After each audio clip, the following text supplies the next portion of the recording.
بەناوی خی بەخشن و میهرەبان خۆشەویستان ئەم چارەخوازە بەڕێزەی ئێستا لە بەردەستماندایە چارەخوازێکی بێتەمەنە نازووری میزڵدانی بۆ ئەەکەین. طبعاً هەر چارەخوازێک کە تەمەنی سەروی 40 ساڵ بوو و خوێنی بینی و لە یەکێک لە خێزانەکەی گرێ میزڵدانیان هەبوو، گرێ شێرپەنجەی میزڵدان و خوێنی بینی لەگەڵ میز و جگەرەکەش بوو.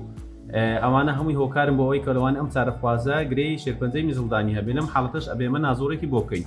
ئێستا کە سەری ئەم چارەخوازە بکەین دەبینی نازۆرەکەی ئەوە سێ گرەی هەیە و گرەیەکیان کە نزیکەی 2 بۆ 3 سانتیمەترە، ئەوەشیان گرەیەکی تر 2 بۆ 3 سانتیمەترە لە لای ڕاستی دیواری میزڵدان و گرەیەکی تریش لە لای چەپی دیواری میزڵدان قەبارەکەی بچووکە دەبینین. ئێستا ئێمە هەڵەستین بە دەرهێنانی هەر سێ گرەیەکە و ئەینێرین بۆ پشکنینی خانەزانی و لە داهاتووشدا ڕێنمایی و چارەسەری پێ ئەدەین هەتاوەکو کێشەی بۆ دروست نەبێ. زۆر سپاس بۆ تیمی نەشتەرگەری میهرەبانی.